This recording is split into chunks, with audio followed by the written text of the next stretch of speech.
one of my favorite things to do at the end of the year is to give a review of the year that passed. I'm going to share some of my predictions of what's coming on and how to prepare, and make sure you stick around to the end because we're going to show you some things that you can do to protect and grow your hard-earned money no matter what 2024 brings. 2023 started off on a very high note. The good guys won. I'm a big Lionel Messi fan. It was nice to see him leave on a high note. And then we got to witness the birth of a superstar, Connor Bedard, shown here in Halifax, and Team Canada won. What a way to start off the new year. Not only was the talent that these guys possessed, but it was their grace and their natural leadership, which I thought was very inspiring. But the rest of the year, it seemed like 2023 was on fire. Maui, devastated by forest fires. Canada had the worst forest fires on record. And even my home province of Nova Scotia saw houses, properties destroyed. It was pretty scary. Our prayers were answered here in the East Coast because it rained and it rained and it rained, causing more massive destruction. Unfortunately, there was 2 6-year-olds that died. It was just horrible here. With the environment top of mind, these three took full advantage. The carbon tax was introduced. Now, this was billed as a fee on burning fossil fuels, but we all know that this was a cash grab, and I'll talk about that here pretty soon. It really just increased the price of everything. I really can't say too much because Bill C-11 and Bill C-18 were also introduced, really limiting what you can say and do online. Facebook and Google did not like the new News Online Act, and they actually banned Canadian news from their sites. This really affected the local media outlets, like my good friend Pat Healy of the Laker News.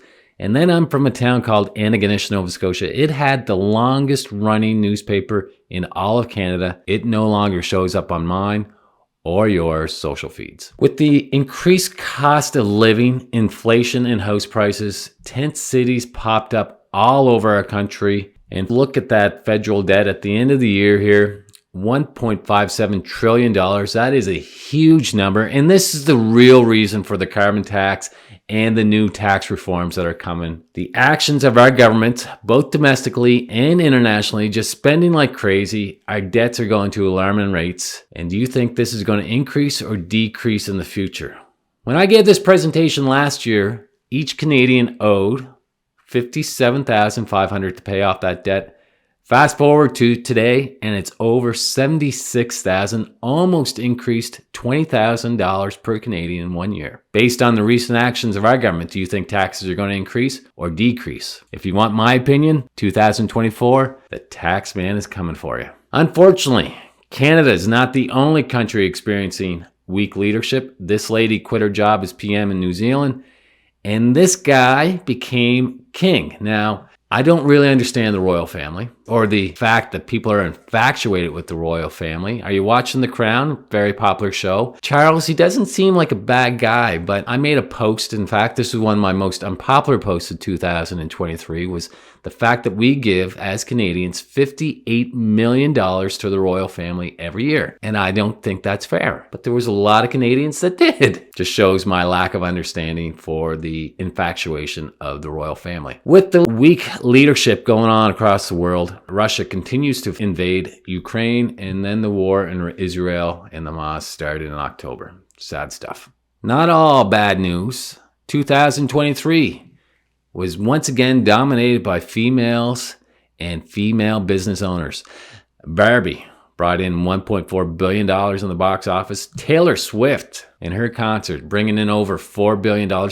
She's actually credited for bringing over $5 billion to the U.S. economy alone. Talk about leaving an impact. Pretty impressive stuff. And my Christmas wish did not come true. I did not get this book for Christmas, but I was told it is a good one by Rebecca Yarros, causing a kind of a cult-like following. But compare that book that sold over $2 million each to The Dog Man, who sold more copies than my book, Brittany's, Matthew's, and Arnold's combined. A huge bestseller for 2023 was Prince Harry's book. 2023 financially, these two are in jail. This guy will be in jail fairly soon. And despite all the scandals that are going on in the crypto world, Bitcoin increased over 255% in 2023. Despite the cracks in the financial system widening in 2023, like the collapse of several banks in the US or the bailout of the pensions in the UK, which got very little news, most investments ended on a positive note. There was a good rally in the fourth quarter,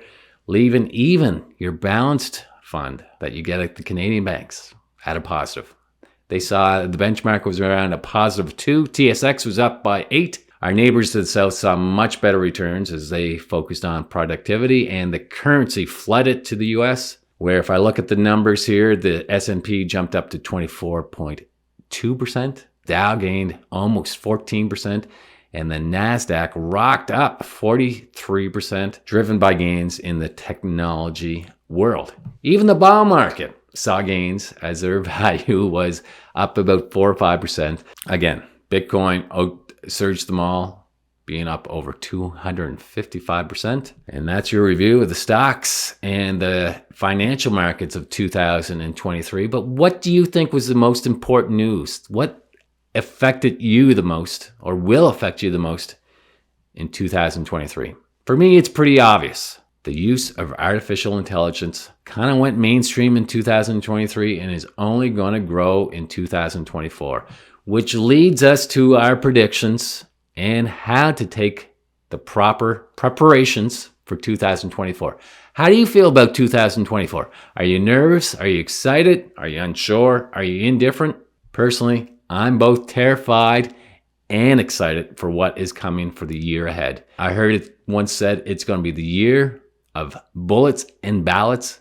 A lot is going to change. There really are 5 major storm surges coming ahead in 2024. And I'm not talking about climate change here, folks. I'm talking about epidemic proportions that we haven't seen in a long time. Are you prepared? The first storm surge that's going to come on in 2024 is that increased economic volatility. We're going to step into turbulence that we haven't seen in recent memory. The 70-year economic cycle is coming to an end. A lot of these band-aid fixes are no longer working. Inflation is still a beast, and consumer confidence is starting to hit new lows. There's going to be dangers and opportunities abundant in 2024. There's going to be more tech disruption. You thought things were changing fast before? Buckle up, because it's going to get even faster. You're going to have to know how to learn and to adapt much faster than before.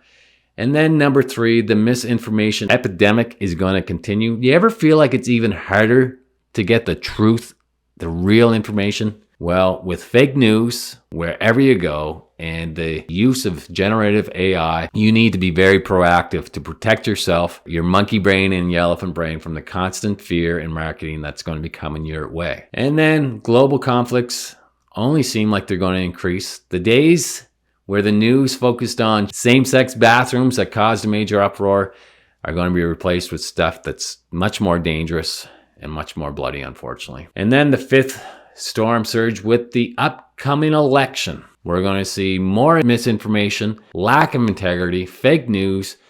This is going to cause social division even more so than it did in the past. What are some of the things you can do to protect yourself and make sure that you're prepared for 2024? Skill number 1 that you need to master, or at least have someone on your team master, is generative AI. AI is not going to replace human beings, but human beings that are great at AI are going to replace those that are not great at AI. Let me share with you an example. If you take your traditional financial advisor who's been doing the same thing year after year for 30 years straight, you can get a new kid on the block that knows how to use AI, do some searching, put in some code, and boom, he can spot more trends faster than your traditional financial advisor.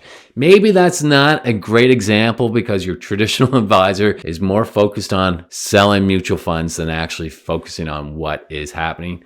But I think you get what I mean. The second skill is you need to focus on what makes you human. We need you to step up, folks.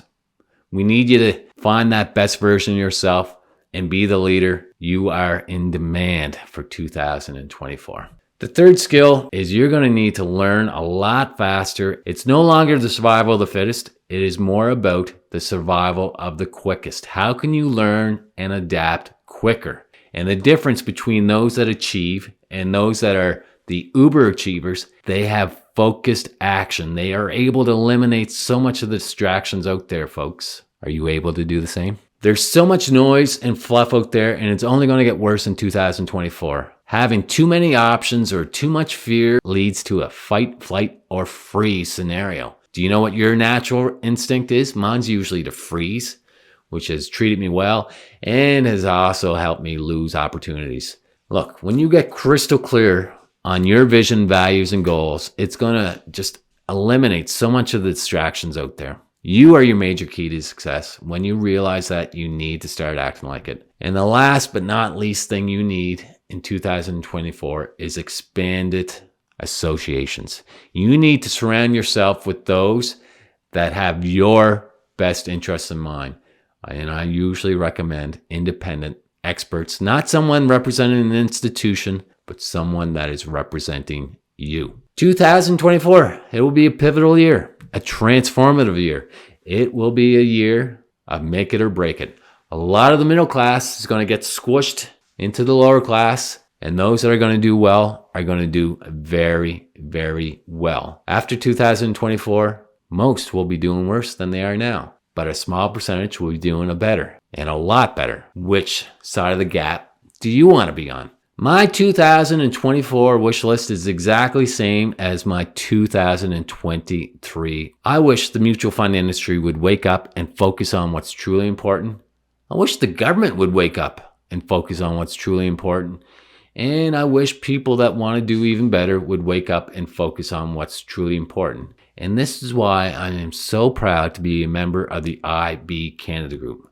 Because maybe, just maybe, there is a better way. A way where you can purchase the stuff that you still want, including investments, and still grow your money very tax efficiently. We're going to show you a process and a strategy that allows you to keep your hard-earned money instead of giving it away to taxes, fees, losses, and the unknown. A process, a strategy, a system where you don't have to worry about what's going on in the stock market or what's happening in the news, where you can actually stop chasing money. You can choose the path that the majority are taking and following, or you can follow the path that the top 9% are on. Or as George would say, you can make better life decisions. You can do the opposite. 91% of Canadians are not going to be financially independent. You have to stop doing what the 91% are doing. Maybe now is the time to reach out to an independent financial expert with IBCanada to see if there's a better way to grow, control, and keep your hard-earned money instead of giving away to taxes, fees, losses, and the unknown. Simply visit IBCanada Group, where you can learn more and reach out to an expert near you. All the best in 2024 and beyond. Be healthy, be wealthy, be wise. Push through the noise.